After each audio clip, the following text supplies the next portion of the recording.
Hi, I'm Maria Bailey, the author of Marketing to Moms and the CEO of BSM Media, the leading marketing to mom agency in the country. We're actually the oldest and we were the very first ever. And as you can tell by my gray hair, I might be a grandmother. And today's video is going to be on how do you market to the grandparent. And this is a pretty important topic that a lot of marketers kind of omit and forget about because grandmothers just aren't sexy. But have you been to TikTok lately? There's a lot of sexy grandmothers out there. And many of them don't even want to be called grandmother or grandma or granny. In fact, at the end of this video, I'll actually tell you what my grandma name is that my 5 grandsons call me. Anyways, let's start by talking about how to market to the grandparent segment, the baby boomer moms that started this whole revolution of marketing to moms. They're the population right now that has a lot of disposable income. They've waited a long time to be grandparents and they worked really, really hard because this was the population. If you remember the boomer population, they were the ones who crashed through the glass ceiling and it took a village to raise their children. And now all of that work has paid off. They have some disposable income. And our research shows that about 30% of them will pay for some aspect of their grandchild's life. So it might be extracurricular activities, it might be family travel, it might be products, and 60% of them actually duplicate products that are found in the child's home at their home. So when you think about that, there's a lot of purchasing for children, baby products. I mean, I have 3 baby bathtubs right upstairs. So there's a lot of focus that should be given to marketing to the grandparents. So let's get started here.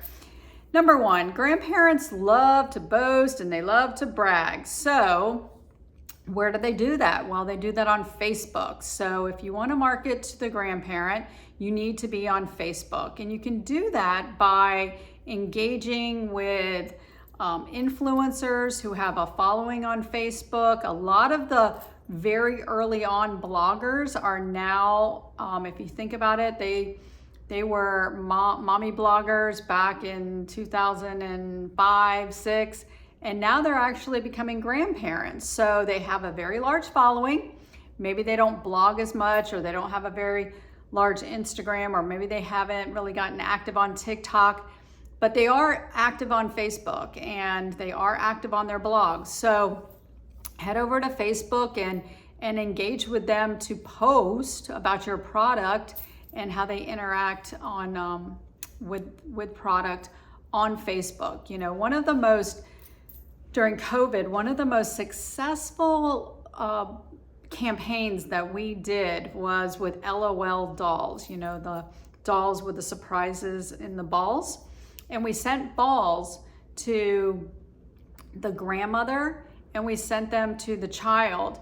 And they did videos that we put on Facebook of the child explaining to the grandmother how to unwrap an LOL doll and how to unwrap the surprises in that doll. And it was by far one of the most shared and engaged campaigns, and the content was amazing. You had all of these little girls teaching their grandmother how to unleash the surprises in an LOL ball. So you can do something very creative like that on Facebook.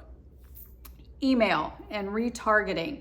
Emails are not dead, and these women who are a little bit older have a little bit more time to open their emails in the morning as they're enjoying their coffee. Life has slowed down a little bit, so it's a really great way to get to the grandmother market.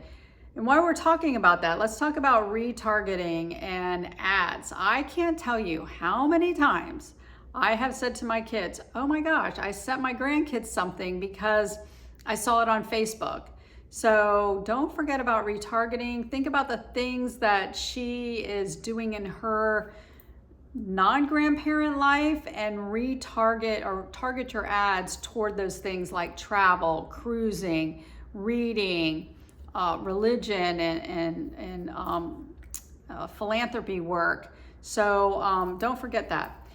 Partnerships. Partnerships are a really great way to get to her, whether it's through banking situations, savings against philanthropical and fulfilling organizations. She's there. And then finally, her blogs. So I mentioned that these women, a lot of the influential grandmothers were once bloggers, and many of them have maintained their blogs. Well, now with LLM and AI search, those blogs are really important to how you're going to come up in that long language model. So go back, look at these mommy bloggers who may be in their 60s now or 50s and having grandchildren, and engage them to write articles about your travel destination or about your product and how they're incorporating in their life. And don't forget to write it in a listicle manner so that's appealing to their Gen Z children who are now moms. So their blog post might be best of the best baby bathtubs, or best places to travel as a family with a toddler. The Gen Z population really loves those fast read listicles, and those grandparents that were once the in style, sexy mommy bloggers can be your access to those Gen Z moms. So you're basically killing two birds with one stone with your marketing tactic to the grandparent. And so I promised you at the end of this video, I would tell you what my grandparent name is, and I guarantee you in 100 years, you would never, ever, ever guess it. But my name is Spoiler. Yes, spoiler. I say it how it is, spoiler. It started as a joke and it caught on with my grandsons. And so to this day, my grandchildren call me Spoiler. I'm Maria Bailey, and I hope you've enjoyed this video. If you have, don't forget to subscribe. And if you have any questions, please email me, maria@bsmmedia.com.